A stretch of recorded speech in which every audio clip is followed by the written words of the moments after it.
Hola, yo soy la hermana Sandra Madoni, me congrego en la Iglesia Nueva Creación con los pastores Manuel y Consuelo Marrero. Un saludo para mis pastores, saludos para mis hermanos y hermanas. Hoy voy a hablar de Juan 12. Es un capítulo largo y muy precioso. Ya se está acercando el Señor a la crucifixión. Así que voy a partirlo en dos, voy a darle hoy la primera parte. Voy a hacer una pequeña oración. Padre Celestial, gracias Señor por este momento. Gracias Señor porque tú estás con nosotros a pesar de las circunstancias, Señor. Tú tienes el último y el perfecto control, Señor. Gracias Señor porque mi audiencia es tierra fértil y vamos a compartir agua fresca de la roca viva. Amén. Empezando con Jesús es ungido en Betania. Primero, antes de entrar en la escenografía, voy a hablar un poquito de lo que es el perfume, porque no se habla mucho de esto, no se sabe mucho, y yo hice una pequeña investigación. Cuando a Jesús lo ungen, que de acuerdo con el libro de Juan, fue María, la hermana de Marta, no la otra mujer de Lucas 7, esa es otra persona. El perfume de nardo era una flor violácea, era una planta aromática derivada de la valeriana que crece en Nepal, China y la India. Tiene una fragancia amaderada. Era caro porque no se encontraba muy fácilmente, solamente se encuentra en la India y en los Himalayas, y era muy escaso, era algo exquisito y escaso. Por eso se lo usaba incluso como moneda de intercambio, o sea que era como cuando uno aquí compra oro y plata, ¿no? Lingotes de oro y plata, para guardarlo, porque la joyería ya no sirve hoy en día. Lo guarda para que el día de mañana, si hace falta, lo pueda vender. Exactamente era lo que hacían con este perfume. Era tan caro que incluso se dice que algunas mujeres lo usaban como parte de su dote. Tenía el valor de 300 denarios, de acuerdo con lo que dice Judas en el libro de Juan, lo que equivale a un año entero de sueldo de un jornalero, o un día de paga. Algunos dicen de los romanos, parece que les pagaban mejor que a los jornaleros, pero era algo muy caro. El alabastro del que habla a veces se refería a una botella de cerámica o de vidrio, o directamente alabastro se le decía al frasco de perfume porque ya era como costumbre, así como usamos a veces el nombre de algunas marcas para identificar el producto, así lo mismo hacían aquí. El alabastro se hizo más accesible en el siglo IV después de Cristo. Era un mineral o roca que se puede esculpir, y acá yo les voy a mostrar aquí abajo. Es muy bonito, parece mármol, es muy delicado. Entonces esta botellita, que no se puede parar, acá la tienen pegada, generalmente la cuestan en un canasto o la dejan media paradita. Tienen que romper el sello para usarla y después ya no se puede usar más. Hay que, no sé cómo funciona eso, pero era algo tan único que cuando se rompía la ampolla no se podía volver a usar.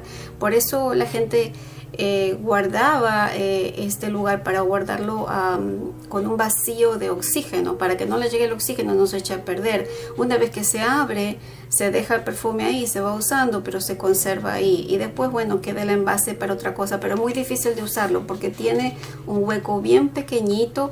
Se parece mucho a esas ampollas que nosotros usamos a veces para el cabello, que uno las rompe y no se pueden usar. Había que romper el sello para derramar el aceite, y eso es el símbolo del regalo más caro, que es Jesucristo, que al derramar el aceite, que él iba a ser quebrantado, o sea, como el frasco iba a ser quebrado, así iba a ser el Señor quebrantado por nosotros en la cruz como sacrificio, y ese perfume de ese sacrificio iba a invadir todo, como en ese momento el aroma invadió todo. El destino del alabastro era ser quebrantado, derramar el aroma. El Cantar de los Cantares tiene varias referencias al nardo. En Cantar de los Cantares 1 al 12, el 4, 13 y 14. Y también en algún momento la esposa le dice: tu nombre es ungüento derramado, el nombre de Jesús es ungüento derramado. Así que me imagino la atmósfera de gloria, que era no solamente por la presencia física del perfume, sino la gloria del Señor Jesús. Habrá sido ese ambiente tan lindo ahí, que se olía ese perfume, además que tenía propiedades medicinales, como de relajantes, como muy parecido a la lavanda. porque viene de la familia de la valeriana, es como un tranquilizante natural, digamos. María no sabía que estaba ungiendo al Señor para su sepultura. Él iba a ser derramado como agua y el perfume de su sacrificio traería salvación al mundo. Bueno, con esa introducción tan bonita del Cantar de los Cantares y de la flor de nardo, voy a pasar a Juan 12, en la parte de la escena. El tiempo, dice, son 6 días en Betania, o sea que debemos el lugar y el tiempo en este versículo. 6 días antes de la Pascua, vino Jesús a Betania, donde estaba Lázaro, el que había estado muerto y quien había resucitado de los muertos. Bendito sea el Señor. Acá dice, 6 días después antes de la Pascua, o sea, la fiesta del Cordero Pascual, él iba a ser crucificado juntamente con la Pascua. Jesús estaba en Betania y en Betania aparecen 3 personajes, María, Marta y Lázaro en la escena. Algunos comentaristas dicen que posiblemente él haya estado en casa de Simón. ¿Por qué? Porque los sinópticos hablan de lo mismo, de la misma escena, pero dan ese dato de que él estaba en la casa de Simón, no en la casa de María, Marta y Lázaro. En Marcos 14:3, Mateo 26:6 vemos ese detalle. Y dicen también que el leproso era alguien al que el Señor había sanado seguramente. Bueno, Marta en este ambiente sirve como en los sinópticos. Ella va a servir la comida igual y al Señor, igual que en Lucas 10:38 al 42, mientras María la vamos a ver como una adoradora, como una contemplativa, que es una manera de adorar. Muchas personas son tranquilas para la adoración y ese era el estilo de María. Así ella había sido diseñada para adorar y lo vamos a ver un poquito más adelante. Y le hicieron allí una cena. Marta servía y Lázaro era uno de los que estaba sentados en la mesa con él, o sea que ellos eran invitados. Número 3. María tomó una libra de perfume de nardo puro de mucho precio y ungió los pies de Jesús y los enjugó con sus cabellos y la casa se llenó del olor del perfume. Ok, Mateo y Marcos, que hablan del mismo tema, la misma situación, no dicen que era María, sino que era una mujer. Dice que el perfume envolvió la casa. María, lo que ella hizo al enjuagar era como un acto de extrema adoración, de humildad, porque en realidad solamente a los siervos la secan con los pies. Son actos muy, muy especiales, ¿no? de amor. Y acuérdense que Jesús iba a lavar los pies de los discípulos también, o sea que él mismo también iba a dar su ejemplo de humildad y de servicio como lo estaba haciendo María. En el libro de Juan solo menciona los pies, pero los sinópticos mencionan la cabeza y no los pies, o sea que los otros omitieron de la situación de los pies. Y recordamos Salmo 23 versículo 5, tú unges mi cabeza con aceite. Bendito sea el Señor. Número 4.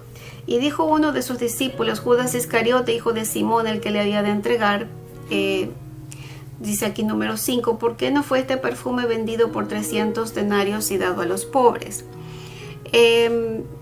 Aquí es bien curioso porque él era el tesorero, aparentemente, según lo que comentas, y no nos confundamos, Judas, que era hijo de Jacobo, hermano de Jacobo, perdón, y el otro que era hijo de Jacobo, y el otro que Judas Iscariote. Hay 2 Judas entre los discípulos, por favor no nos confundamos.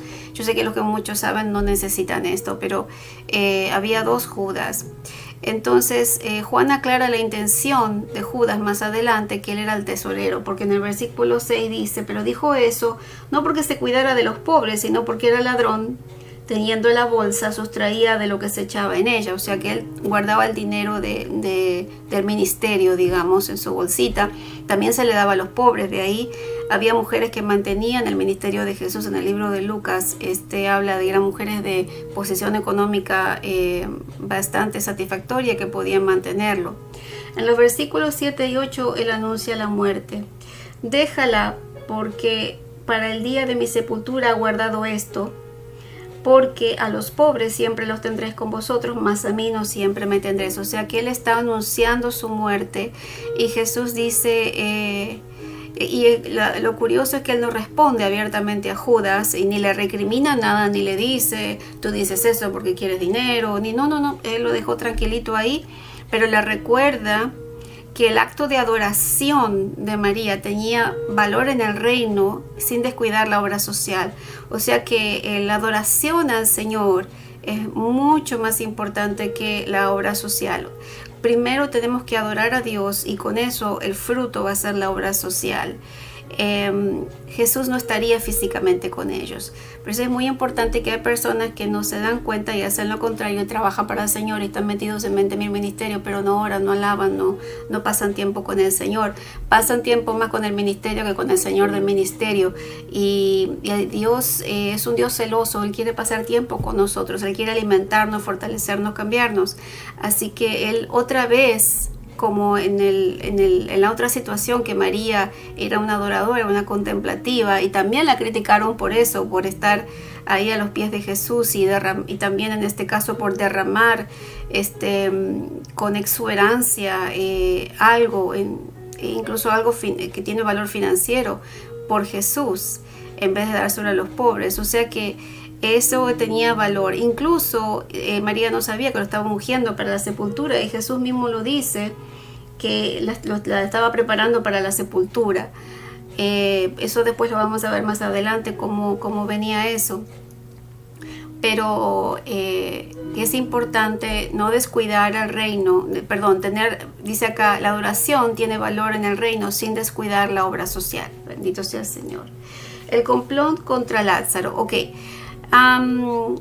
Había un grupo de gente que quería matar el milagro, quería matarlo a Lázaro. El versículo 9, gran multitud de los judíos, acuérdense que Juan habla de los judíos como los líderes, supieron entonces que él estaba ahí, vinieron no solamente por causa de Jesús, sino también para ver a Lázaro, a quien había resucitado de los muertos. Versículo 10, pero los principales sacerdotes acordaron dar muerte también a Lázaro, porque, y el 11, porque a causa de él muchos de los judíos se apartaban y creían en Jesús.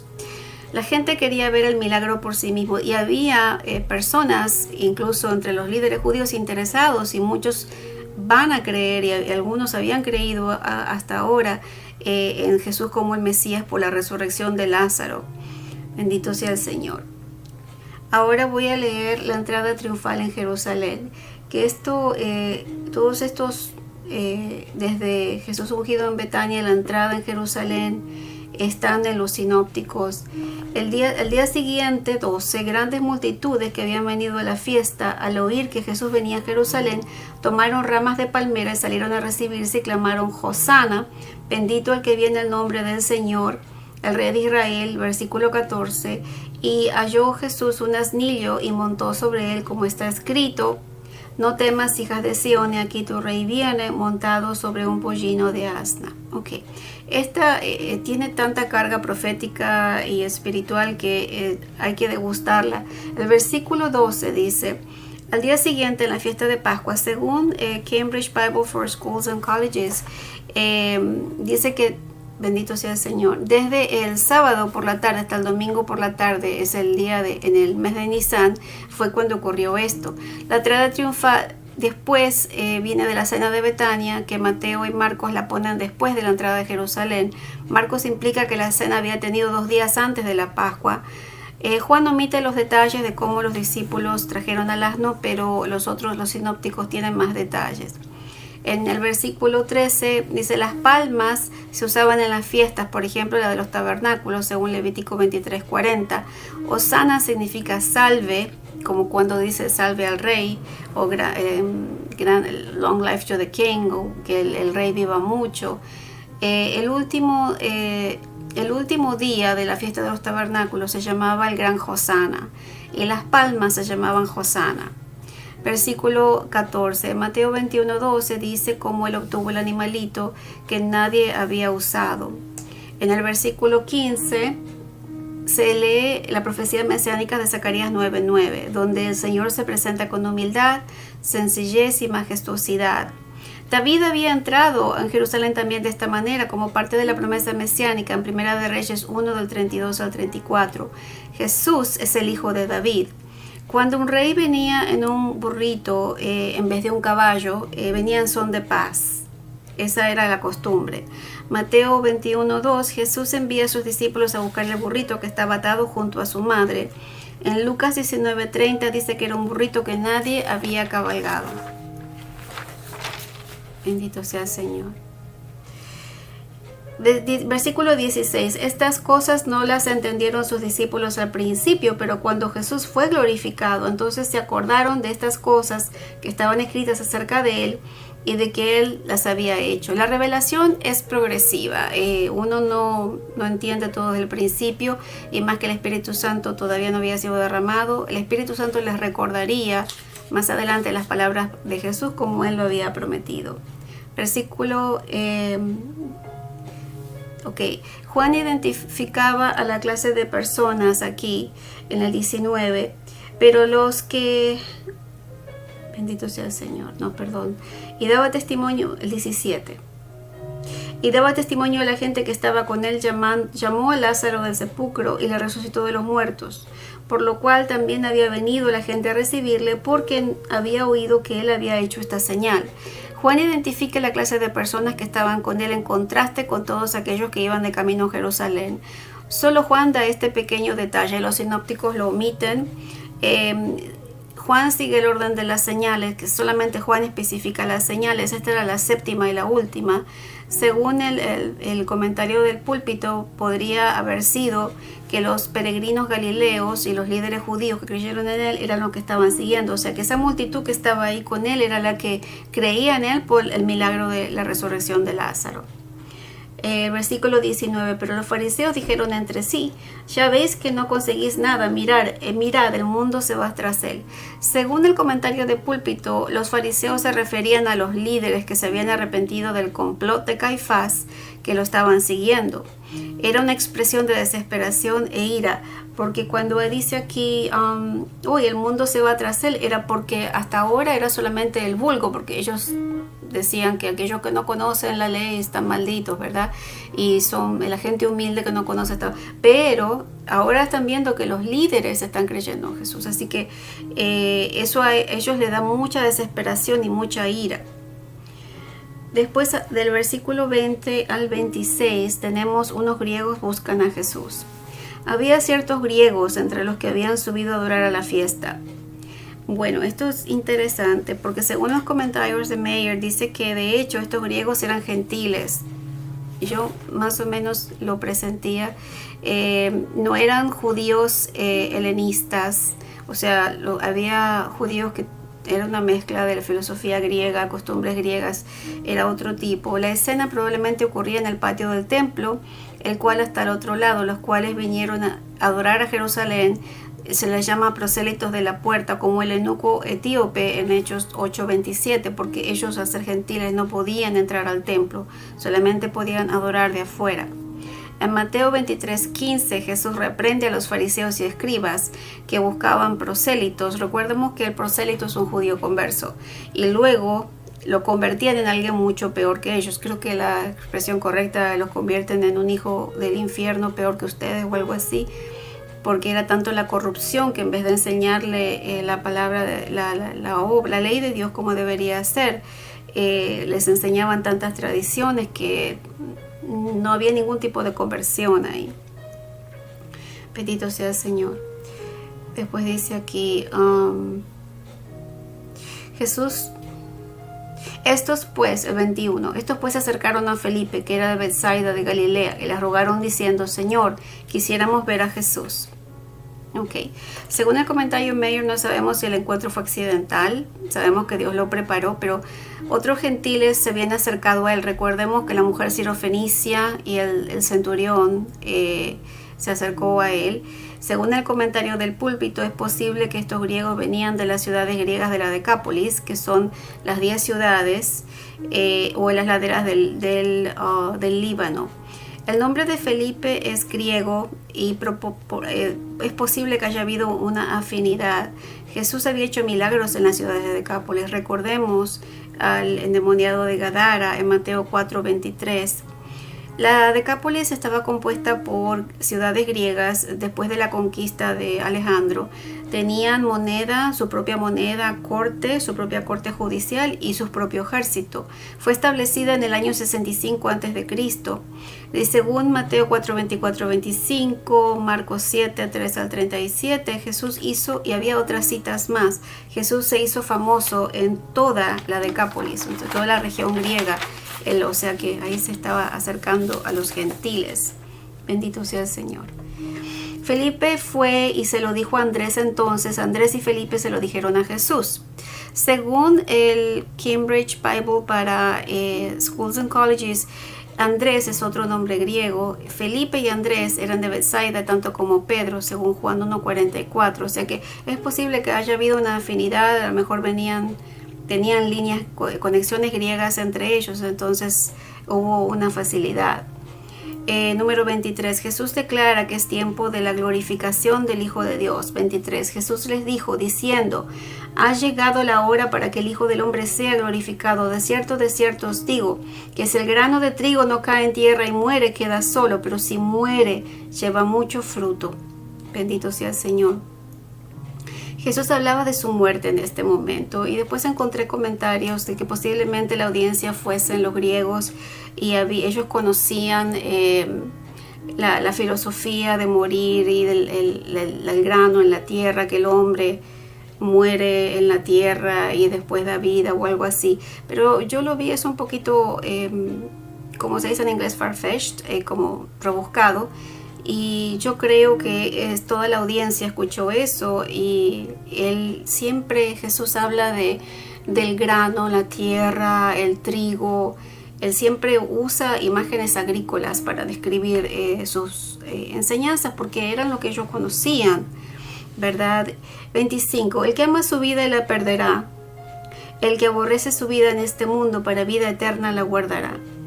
Bueno, cada vez que la Biblia dice la palabra aborrecer una cosa más que otra cosa, no se refiere a odiar tal cual, sino se refiere a amar menos o estimar más. Por ejemplo, el que ama más su vida, ¿ves? En contraste a estimar menos. No significa que uno tiene que odiar así con odio, con rabia, con desprecio. No. Cuando el Señor, por ejemplo, habla de los dos señores en la Biblia, que aborrecerá a uno y amará al otro, no quiere decir que va a aborrecer a otro, quiere decir que uno no puede servir a dos personas, tiene que servir solamente a uno, ¿verdad? Versículo 26. Si alguno me sirve, sígame, y donde yo estuviere, allí estará mi servidor. Si alguno no me sirviere, bendito sea el Señor, mi Padre le honrará.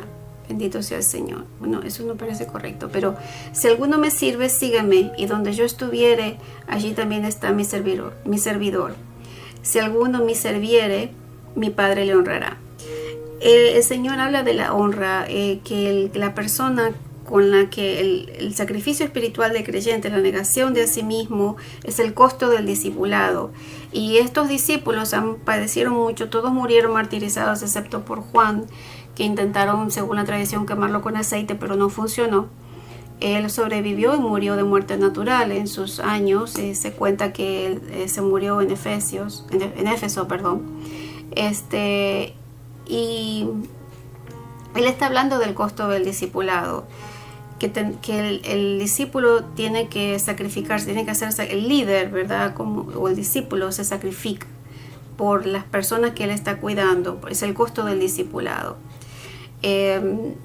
Hay un filósofo alemán, teólogo, que se llama Dietrich Bonhoeffer, ojalá lo haya pronunciado bien, que él tuvo la oportunidad durante la guerra, la Alemania nazi, de venir para aquí y estar bien y ser profesor de teología en la universidad cristiana y estar feliz.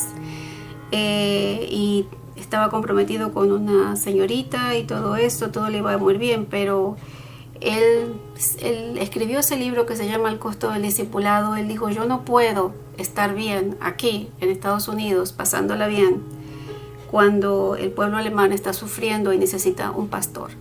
Así que él se volvió, no se casó con la muchacha, él se entregó de entero al servicio ahí en Alemania, y bueno, fue ejecutado por el gobierno nazi. O sea que él habla del costo de lo que cuesta ser discípulo. Para parte final, la escena del Hosana para mí es una de mis partes favoritas, porque es la entrada del rey a Jerusalén, como dice el Salmo 24, ¿no? Abrid, oh puertas, vuestras cabezas para que entre el Rey de Gloria. Y ahí está Jesús montado en su burrito que nadie había, era un burrito bebé, digamos, que nunca nadie había usado. Y él entraba a Jerusalén humildemente, y la gente le rendía honor a través de regando palmas en el suelo para honrarlo como rey, como se lo hicieron a David, porque él era el hijo de David. Así que con esta nota final yo los dejo, que tengan una buena semana, que el Señor me los bendiga, los guarde, y paz del Señor.